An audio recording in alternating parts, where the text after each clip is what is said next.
catch all the updates on the happenings around the globe. Stay focused on The Fact Today, only on ATN.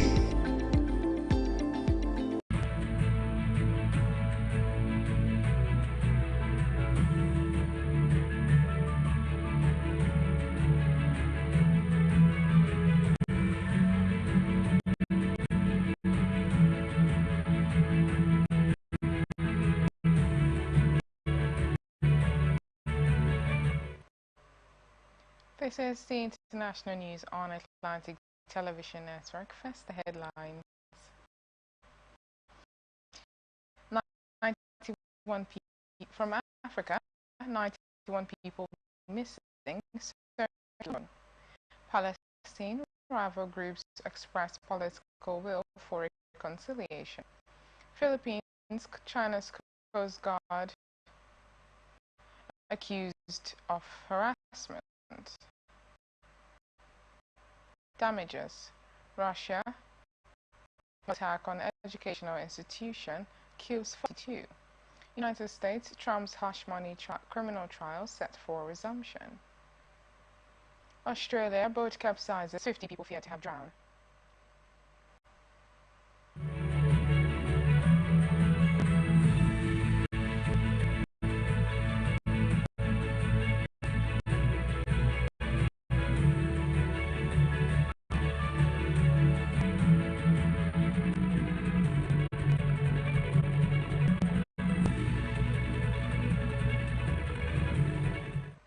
In other news and details, rescuers were searching on Tuesday for at least 91 people missing in heavy flooding across Kenya, the Interior Ministry said.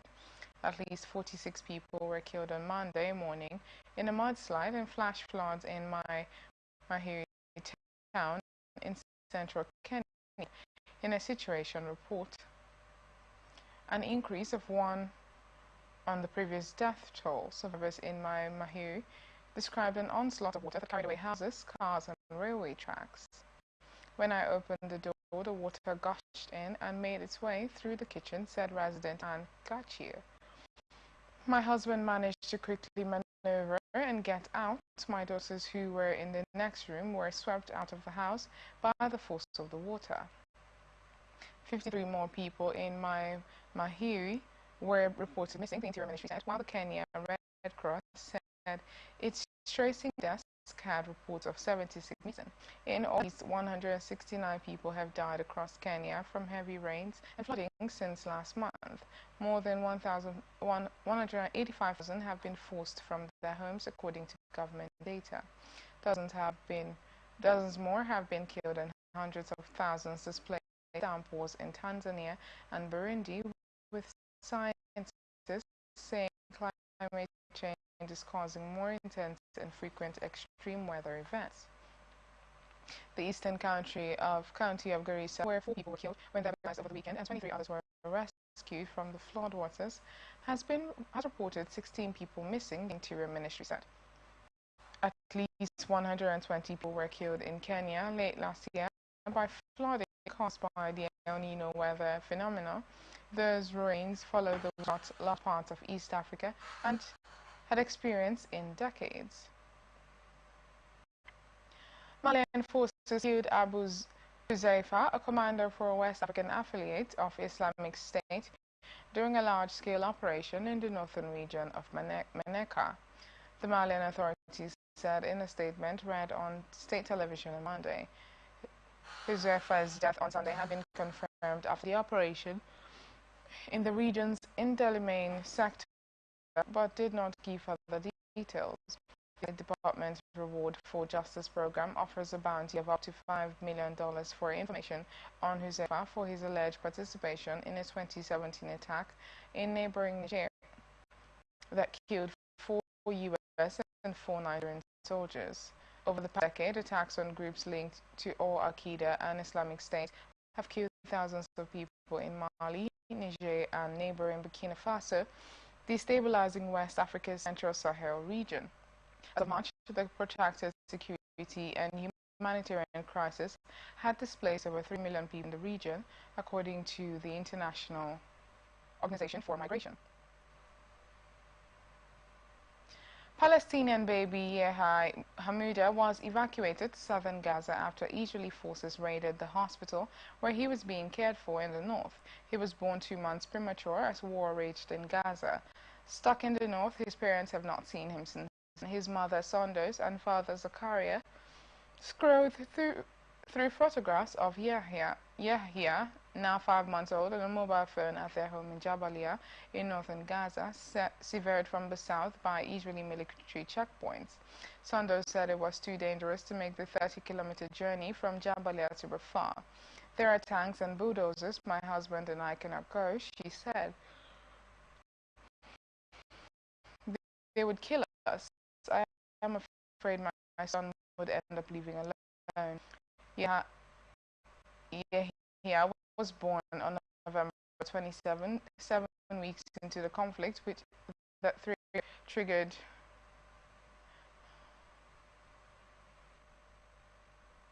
when fighters from the Palestinian militant group Hamas stormed Israel in an attack that killed 1,200 people, according to Israeli tallies. More than 34,000 people have been killed in the Gaza Strip during Israel's offensive, which has laid waste to much of the territory, according to health authorities in the enclave.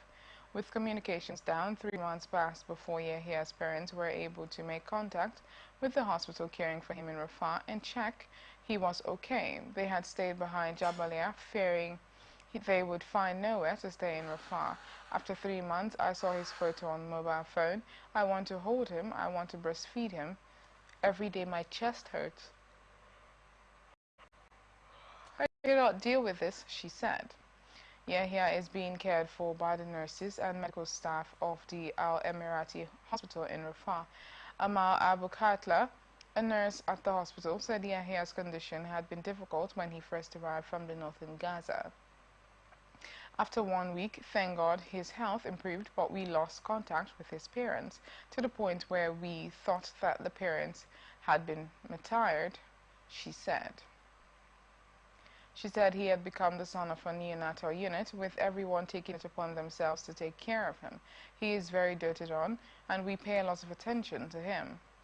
In Jabalia, Yahya's father, Zakaria, yearns to be reunited with him. My only wish in life is to hold my son and for God to reunite us with our son, he said. Rival Palestinian groups Hamas and Fatah have expressed the political will to seek reconciliation through dialogue at unity talks with Beijing, China's foreign ministry said on Tuesday. The two factions have failed to heal political disputes since Hamas fighters expelled Fatah from the Gaza Strip in the short war in 2007, and their talks took place against the backdrop of Israel's war on Hamas in Gaza. The Palestinian National Liberation Movement and Islamic Resistance Group representatives arrived in Beijing a few days ago for in-depth and candid dialogue. Chinese Foreign Ministry spokesperson Lin Jian told a regular briefing. They agreed to continue the course of talks to achieve the realization of Palestinian solidarity and unity at an early date. Lin said both sides reached an agreement on further dialogue.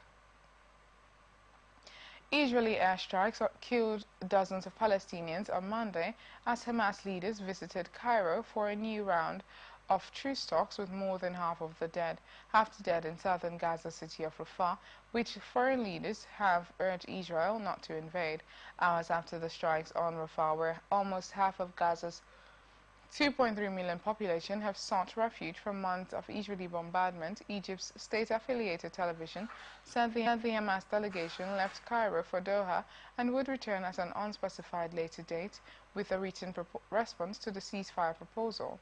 U.S. Secretary of State Antony Blinken urged Hamas to swiftly accept what he called an extraordinarily generous Israeli proposal for a truce in the Gaza war and the release of Israeli hostages held by the Palestinian militant group. U.S. President Joe Biden and Egyptian President Abdel Fattah al-Sisi spoke by phone to discuss developments in negotiations regarding a ceasefire in Gaza and dangers of military escalation. Bombs hit 3 houses in Rafah on Monday, and in Gaza City, in the north of the Strip, Israeli warplanes struck 2 houses, killing at least 6 people and wounding several others, health officials said. With nightfall, an Israeli airstrike on a house in the al-Nuseirat refugee camp in central Gaza killed three central Gaza areas in separate Israeli airstrikes, they added. Israel's military on Monday said 2 soldiers were killed in central Gaza on Sunday. The armed wing of the Hamas-allied Islamic Jihad said it fired rockets into Israel on Monday, signaling the group was still able to launch rocket attacks after nearly 7 months of the Israeli air and ground offensive. Asked about the Rafah strikes, an Israeli military spokesperson said fighter jets had struck terror targets where terrorists were operating within a civilian area in southern Gaza, declining to give details. At a Rafah hospital, relatives of those killed in the strikes came to take the bodies away for burial. Women and men cried as they paid farewell to slain relatives wrapped in white and black shrouds. Yemen's Houthis said they targeted the MSC Orion container ship in a drone attack in the Indian Ocean as part of their ongoing campaign against international shipping in solidarity with Palestinians against Israel's military action in Gaza. Portugal-flagged MSC Orion was sailing between the ports in Sines, Portugal and Salalah, Oman, and its registered owner is Zodiac Maritime. According to LSEG data, Zodiac is partly owned by Israeli businessman Eyal Ofer. The company did not immediately respond to a request for comment. Iran-allied Houthi militants have launched repeated drone and missile strikes in the Red Sea, Bab al-Mandeb Strait, and Gulf of Aden since November, forcing shippers to reroute cargo to longer and more expensive journeys around southern Africa, and stoking fears that the Israel-Hamas war could spread and destabilize the Middle East. In March, the group's leader said the group was expanding its attack area to prevent Israel-linked ships from passing through the Indian Ocean towards the Cape of Good Hope. The Iran-affiliated group also targeted the Cyclades commercial vessels, as well as 2 U.S. destroyers in the Red Sea, its spokesman said in a televised address on Tuesday. British Maritime from Amber reported that earlier a Malta flag container ship on Monday said it was targeted by 3 missiles when en route from Djibouti to the Saudi city of Jeddah. The Houthis said the Cyclades was on that route when they attacked the vessel. Amber assessed that the ship was targeted due to its listed operator's ongoing trade with Israel, it said in an advisory note. The United States and Britain have carried out strikes against Houthi targets in retaliation for their attacks on vessels. Israel is waiting for Hamas to respond to proposals for a halt to the fighting in Gaza and the return of Israeli hostages before sending a team to Cairo to continue talks. A person close to Prime Minister Benjamin Netanyahu said on Tuesday, with the U.S. Secretary of State Antony Blinken due to arrive in Tel Aviv on Tuesday evening following a visit to Riyadh to help broker a normalization deal between Saudi Arabia and Israel. Pressure has been building for an agreement to stop the war as it nears the end of its 7th month. Expectations that an agreement could be in sight have grown in recent days following a renewed push led by Egypt to revive stalled negotiations between Israel and Hamas. But so far there has been little sign of agreement on the most fundamental difference between the two sides. The Hamas demand that any deal must ensure a withdrawal of troops and a permanent end to the Israeli operation in Gaza. We can't tell our people the occupation will stay or the fight will resume after Israel regains its prisoners, said a Palestinian official from a group allied with Hamas. Our people want this aggression to end. For Netanyahu, any move is likely to be affected by divisions in his own cabinet, between ministers pressing to bring home at least some of the 133 Israeli hostages left in Gaza, and hardliners insisting on the long promises sought on remaining Hamas formations in the southern city of Rafah. An incursion into Rafah will happen with a deal or without a deal, Netanyahu said on Tuesday, adding that ending the war before reaching its objectives was out of the question.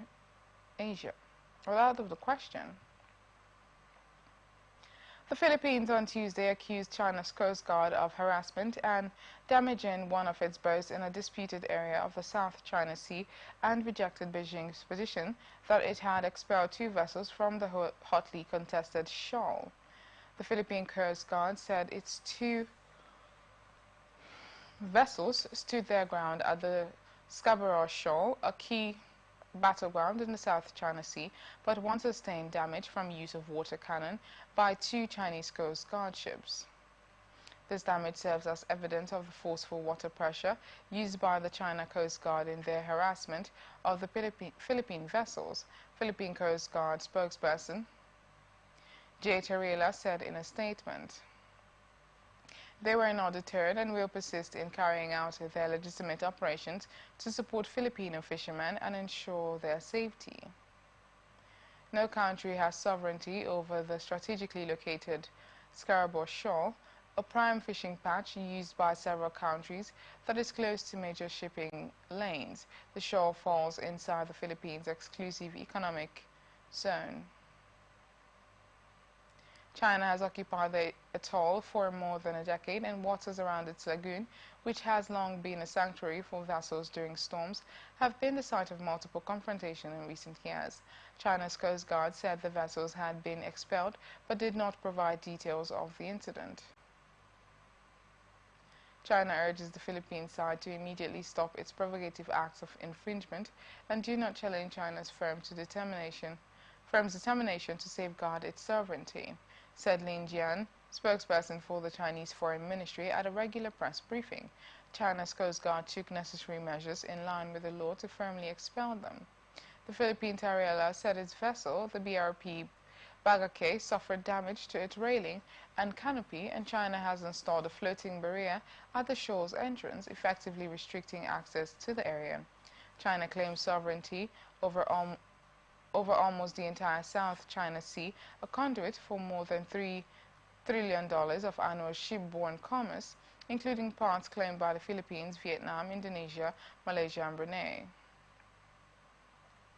Australia's food safety agency is collecting information on the possible contamination of spice mixes sold by Indian companies MDH and Everest to decide if a food recall is required. It said on Tuesday the latest regulators to step up scrutiny. Hong Kong suspended sales this month of 3 MDH spice blends and an Everest mix for fish curry. Singapore ordered a recall of the same Everest mix as well, flagging high levels of ethylene oxide, which is unfit for human consumption, and a cancer risk over long exposure. We are working with international counterparts to understand the issue with the federal, state, and territory food enforcement agencies to determine if further action is required in Australia, Food Standards Australia and New Zealand said in a statement. Such action could include a recall, it said, adding ethylene oxide is not permitted to be used as a treatment for foods sold in Australia. MDH and Everest did not immediately respond to a request for comment. They have previously said their products are safe for consumption. Their spice brands, among the popular in India, are sold in Europe, Asia, and North America. The U.S. Food and Drug Administration said on Friday it is also gathering additional information on the matter, while Indian authorities have recently inspected the plants of MDH and Everest. In 2019, a few batches of MDH products were recalled in the U.S. for salmonella contamination. In 2023, the FDA ordered a recall of 2 Everest spice mixes for the same contamination risk. India is the biggest exporter, consumer, and producer of spices in the world. MDH and Everest are among the biggest companies in Indonesia. May offer dual citizenship to people of Indonesian descent to entice more skilled workers into the country, a senior cabinet minister said on Tuesday. Indonesia does not recognize dual citizenship for adults. According to Indonesian law, as a child with 2 passports must choose one and renounce the other when they turn 18. Luhut Panjaitan,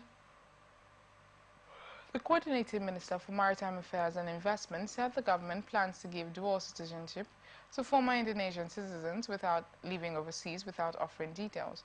Luhut was speaking ahead of Microsoft CEO Satya Nadella, who pledged a $1.7 billion investment in Indonesia. We also invite Diaspora Indonesia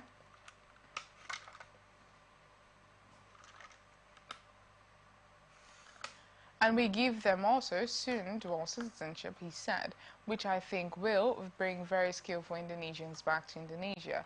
Nearly 4,000 Indonesians became Singaporean citizens between 2019 to 2022, according to data from the Directorate General of Immigration. The immigration agency did not immediately respond to a request for comment on the plans to allow for dual citizenship. The issue of dual citizenship caused some controversy in 2016 when Indonesian President Joko Widodo removed Archandra Tahar as Energy and Mining Minister after less than a month on the job, following reports he held US and Indonesian passports. Indonesia's Ruang volcano erupted on Tuesday, spewing lava as lightning flashes lit up its crater, prompting authorities to raise the alert status and evacuate more than 12,000 people living on an island nearby. The Center for Volcanology and Geological Hazard Mitigation had warned the residents of Tagulandang Island that a tsunami could be triggered by volcanic material collapsing into the ocean. The warning, issued on Tuesday morning, remained in place as of the afternoon. The agency raised the alert status of Ruang to the highest level following the early morning eruption, urging residents not to go near the volcano. Indonesia's Disaster Mitigation Agency said that all 843 residents living in Ruang Island, where the volcano is located, have been moved to Manado, the capital of North Sulawesi province. Residents of Tagulandang Island are being relocated to Sai Island on the north. The eruption follows a series of eruptions earlier this month that forced hundreds to evacuate and the airport in the provincial capital of Manado to close. That eruption also caused damage to some homes. At the time, the volcanology also issued a warning about the potential for a tsunami. Footage shared by Indonesia's disaster agency showed strikes of lightning flashing above Ruang's crater as fiery red clouds of lava and rocks were projected into the air and rained down around the island. The volcano agency said the eruption column reached 5 kilometers high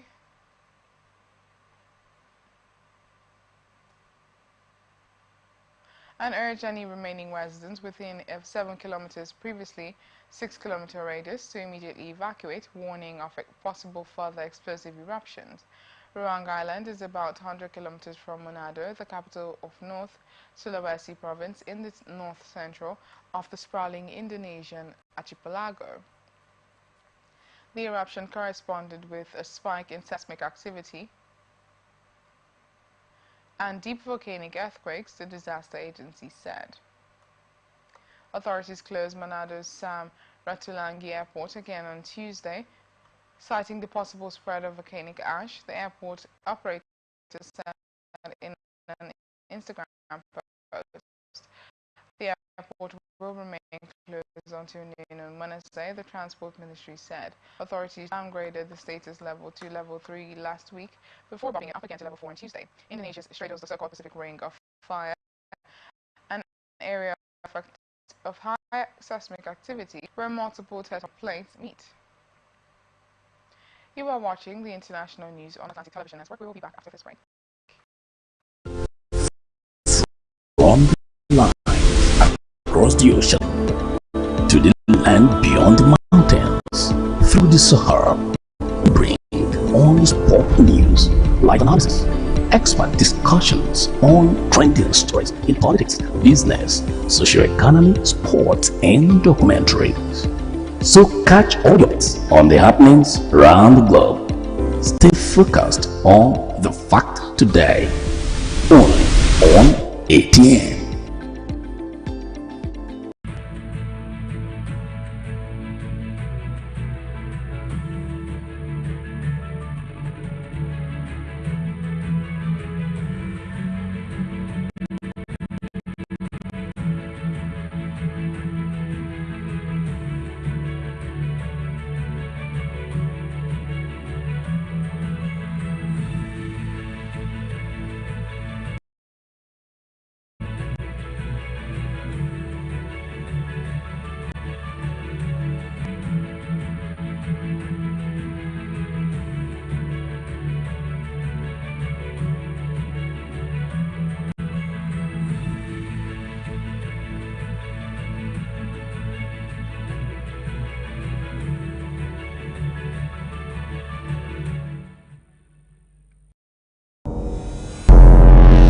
every day our lives are changed by history.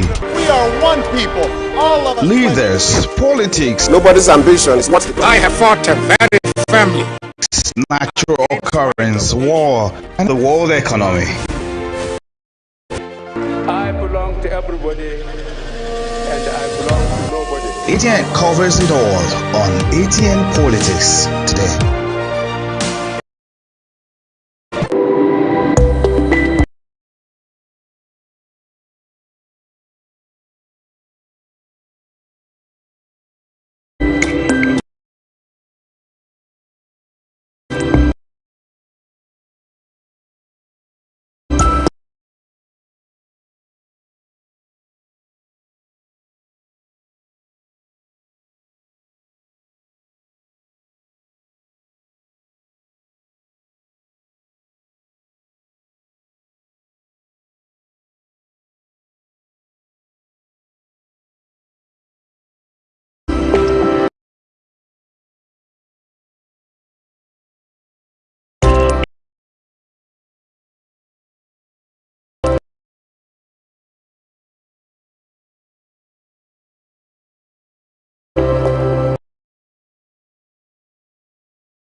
Welcome back. This is the international news on Atlantic Television Network. Last stories. A Russian missile attack on an educational institution in a popular seafront park in the Ukrainian Black Sea. At least 5 people and injured 32, local officials said. Regional Governor Ole Keeper, writing on the Telegram messaging app, said that in addition to those killed in the attack, 1 man died, suffering a stroke attributed to the strike. Keeper said 8 of the injured were in serious condition, including a 4-year-old child. Among the injured were another child and a pregnant woman. Television footage showed the roof of the ornate building, a private law academy, all but destroyed after the strike. Firefighters were directing water on small fires, still burning. Monsters, beasts, savages, scum, I don't know what else to say. Odessa Mayor Hennady Chakhanov said in a video posted on Telegram. People are going for a walk by the sea and they're shooting and killing. Pictures posted earlier online showed and smoke billowing skyward. Footage which could not be immediately verified showed people in treatment on the street alongside pools of blood.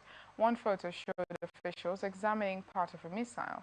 A student at the academy who identified herself by her first name, Maria, said the blaze was caused when the missile was intercepted.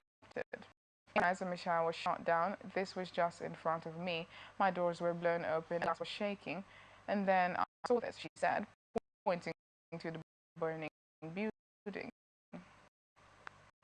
Just before this happened, we wanted to go down there for a walk, thank God we didn't. We weren't there when it happened. Ukrainian Navy spokesperson Dmitry Lysenchuk, in a post on a military Telegram channel, said the strike was conducted by an Iskander-M ballistic missile with a cluster warhead. Public broadcaster Suspin said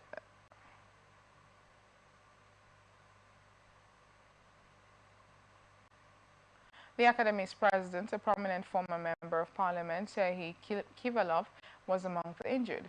Odessa has been a frequent target of Russian missile and drone attacks, particularly port infrastructure.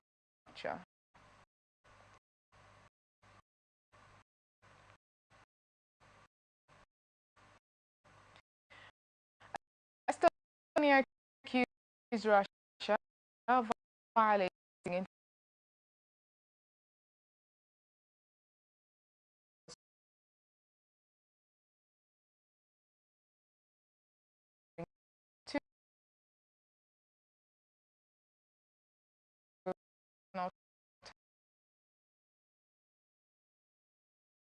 have such equipment installed. The Finnish airline said it did not know where the interference originated, but that there had been an increase in incidents since 2022. The carrier has reported similar problems near Russia's Kaliningrad exclave and Finland's eastern border with Russia. GPS interference in Estonian airspace by Russian Federation has affected civil aviation in our region. In doing so, Russia violates international regulations, Estonian Minister of Foreign Affairs Margus Shanska said on Media X on Monday. He did not provide evidence to support the claim. Neither the Kremlin nor Russia's defense ministry immediately replied to requests for comment. The European Union Aviation Safety Agencies is not monitoring interference in real time, but open source information showed high interference in the area on the day the 2 planes were diverted. A spokesperson said, rerouting to alternate airports with better landing aids is however not seen as a safety issue, but rather an operational one, the spokesperson said in a written comment. If we judge the situation was fundamentally unsafe, we would need to take further action to ensure safety aviation. Sakna said Estonia would address the issue with other NATO and EU countries, and that he had discussed it with his Latvian, Lithuanian, Finnish and Swedish counterparts. Germany this month said Russia was very likely behind a series of disturbances affecting navigation in the Baltic region. The German Defense Ministry pointed to Kaliningrad as their source, though it declined to give any details, citing reason of military security. Georgia's parliament was set on Tuesday to debate the second reading of a bill on foreign agents, which has been described as authoritarian and Russian-inspired by Georgia's opposition and Western countries. The bill would require organizations receiving more than 20% of their funding from abroad to register as foreign agents and has sparked protests by those who say it represents what they call the government's authoritarian tendencies. Parliament, which is controlled by the ruling Georgian Dream Party and its allies, is likely to approve the reading before becoming law. Georgian critics have labeled the bill the Russian law, comparing to Russia's foreign agent legislation, which has been used to crack down on dissent there. Russia is disliked by many Georgians for its support of the breakaway regions in Abkhazia and South Ossetia. Georgia lost a brief war with Russia in 2008. The United States, Britain and the European Union, which granted Georgia candidate status in December, have criticized the bill. EU officials have said it could halt Georgia's progress towards integration with the bloc. On Monday, former Prime Minister Bidzina Ivanishvili, the billionaire who founded the ruling Georgian Dream bloc and remains influential inside it, hardly criticized the West in a speech to a pro-government rally in Ivanishvili told tens of thousands of attendees, many of whom had been bussed in from Georgian provinces by the ruling party, that the global party of the EU and NATO was bent using those institutions to undermine Georgian sovereignty. Ivanishvili, who said he wants Georgia to join the EU, said the foreign agent law would bolster Georgian sovereignty and suggested that the country's pro-Western opposition was controlled by foreign intelligence services via grants to NGOs. This money has nothing to do with help. In fact, their only aim is the loss of Georgian sovereignty, he said. He added that after elections due to October, the country's opposition, which is dominated by the United National Movement Party of former President Mikhail Saakashvili, would face the harsh political judgment it deserves. Britain launched physical checks on fresh food products imported from the European Union on Tuesday, after some 3 years block single market and 8 years after it voted to leave the EU. The Britain's major supermarkets and large EU exporting businesses have greater resources to have work and new demands. Smaller retailers and wholesalers have warned of delays and disruption and said consumers should expect a reduced variety of quality goods, less fresh produce and higher prices. The first phase of Britain's so-called new border target operating model requiring additional certification came into force on January 31st. The second phase kicked off on Tuesday, introducing physical checks at ports for so-called medium-risk animal products, plants and plant products, such as meat, fish, cheese, eggs, dairy products, and certain cut flours. New charges have also been introduced. The government says the new checks, which involve visual inspections and the temperature reading of goods, are essential to help prevent diseases and pests entering Britain and will level the playing field for UK exporters. It is essential that we introduce these global risk-based checks to improve the UK's biosecurity, Cabinet Office Minister Lucy Neville-Rolfe said. We cannot continue with temporary measures which leave the UK open to threats from diseases and could do considerable damage to our livelihoods, our economy and our farming industry. Britain had repeatedly delayed imposing checks on EU imports. By contrast, the EU immediately enforced its rules, leading to port delays in 2021 and prompting some British exporters, such as cheese and beef farmers, to give up on selling to the bloc, at least initially. Last week, UK lawmakers called for clarity from the government on the frequency of checks, saying businesses remained in the dark. Firms face mounting confusion and uncertainty about exactly how and when the border's checks and costs will be fully implemented. William Bain, head of trade policy at the British Chambers of Commerce, said. Nigel Janney, CEO of the Fresh Produce Consortium, said the government had single-handedly created the world's most inefficient and expensive border. He said industry had been informed that inspection staff would not be available at border control points beyond 7 p.m., a major oversight given that 95% of all the goods in our sector arrive beyond the hours that UK government officials wish to work. The Cabinet Office did not have an immediate comment on the timing. The government has said it will take a pragmatic approach to checks, prioritizing the goods posing the greatest biosecurity risk and maintaining the smooth goods. British water sports groups have joined forces to call on the government to clean up rivers and seas, blaming the country's sewage crisis for causing illness and cancelling events. Raw sewage has been dumped into rivers and seas more and more frequently in recent years by water companies, sparking anger in Britain, where voters blame a private that prioritizes profit over investment in infrastructure. The pollution is making swimmers, rowers, sailors and other users of British waters ill, say seven national governing bodies of water-based sports, including the Angling Trust, British Rowing and Swim England. We are advocating for the restoration of our blue spaces for the enjoyment of all, the Sports Alliance said in a statement on Tuesday. Last month, rowers in Britain's university boat race, who for nearly 200 years have celebrated by jumping into the River Thames, were warned not to expose themselves to water because of high levels of E. coli bacteria from sewage spills. Thames Water, Britain's biggest water utility, has become a focal point for clean-up campaigners. Disgusted by its poor environmental record and its financial woes, where its high debts mean it could be nationalized, the Clean Water Sports Alliance, which collectively represents 450,000 water users, including paddling boaters, fishermen and triathletes, said events, training and activities were being cancelled due to unsafe waters.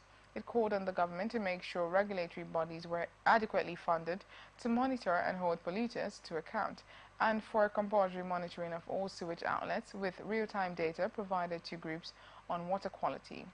Britain's Department for Environment, Food and Rural Affairs called sewage pollution unacceptable and said it was taking action to ban bonuses for water bosses when breach occur and had plans to quadruple companies' inspections next year. 100% of overflows are now being monitored, and if water companies are found to breach their permits, action will be taken, therefore said. Water UK, which represents water companies, has said it is aiming to cut the number of spills by 2030.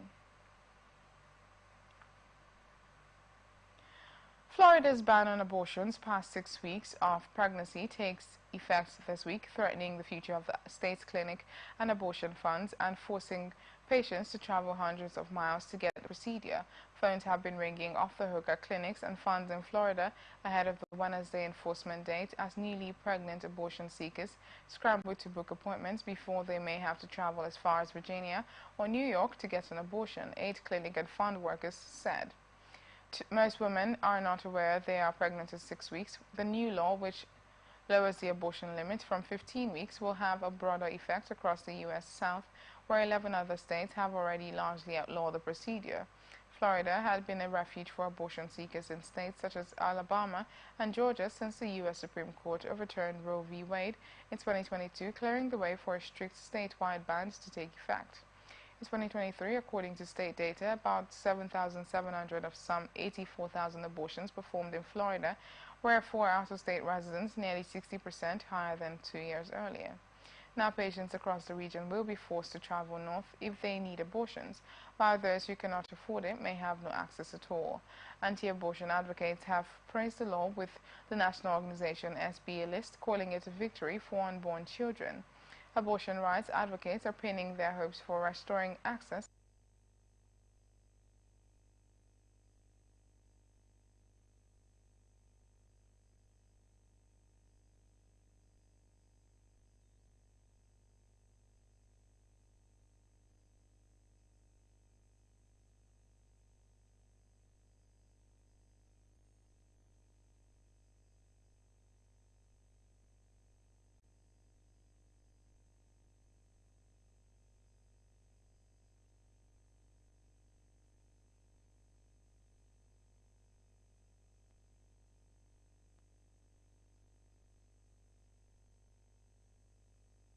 said Daniela Martins, a board member at Women's Emergency Network, a Miami area abortion fund. Patients who need to travel out of state cost on average about $1,200 to $1,500, 3 times as much as those seeking care in Florida, Martins said.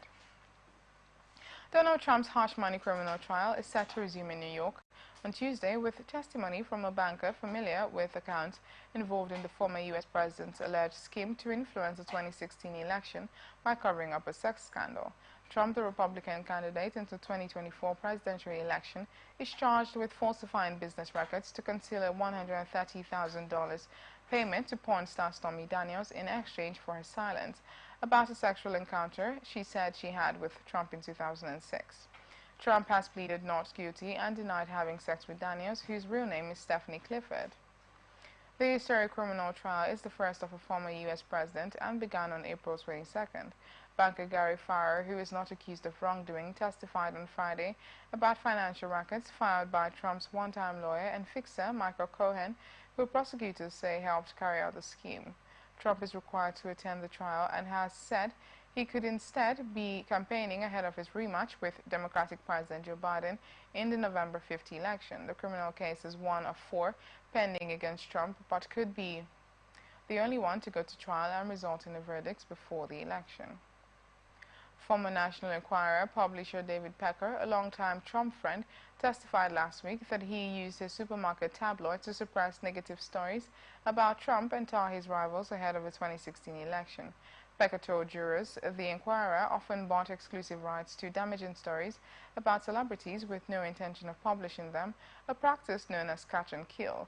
Daniels is also expected to testify along with former Playboy model Karen McDougal, who says Trump paid her $150,000 for a silence about a year-long affair she said they had in 2006 and 2007.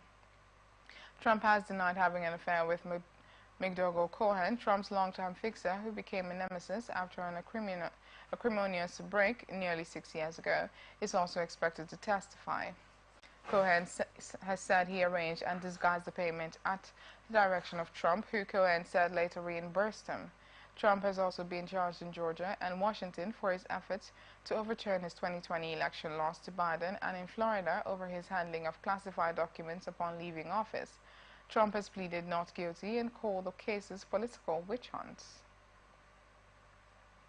4 law enforcement officers were shot to death and 4 others were wounded on Monday in a gun battle that erupted while they were serving a fugitive arrest warrant at a house in Charlotte, North Carolina, authorities said. The fugitive, who opened fire on officers as they arrived at the residence, was himself fatally shot during the gunfight, and 2 other suspects were arrested after an ensuing standoff, according to the Charlotte-Mecklenburg Police Department. President Biden was briefed on the incident and has spoken with North Carolina Governor Roy Cooper, the White House said. Charlotte-Mecklenburg Police Department Chief Johnny Jennings said at a news conference that 3 of the officers who were killed were part of a U.S. Marshals task force consisting of officers from multiple agencies. The 4th officer who died was the Charlotte-Mecklenburg Police Department. In a press conference late Monday, Jennings identified Joshua Ayer, who served with the Charlotte-Mecklenburg Police Department for 6 years, as the 4th officer killed. A U.S. Justice Department said one of the 4 slain officers was a deputy U.S. Marshal. Today is an absolutely tragic day for the city of Charlotte and for the profession of law enforcement, Jennings said. Today we lost some heroes who were out to keep our community safe. The U.S. Marshals Task Force officers who were killed were attempting to serve a warrant for possession of a firearm by a convicted felon. They arrived at the residence where the suspect was located and he began firing on the officers, Jennings said. They returned fire and the suspect was killed in the front yard. The officers then took gunfire from inside the house. After a tense standoff, a SWAT team cleared the house and took 2 people who were inside to custody. Jennings said it is believed at least one of them had fired on the officers.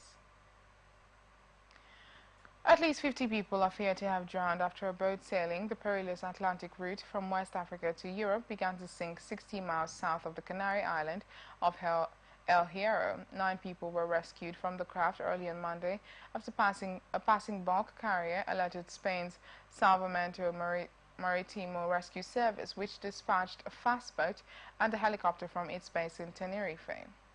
A Salvamento Maritimo spokesperson said the helicopter arrived, rescued 9 people from the semi-submerged boat and took them to El Heathrow Airport, where they were seen by medical staff. The rescue boat confirmed that there was no one else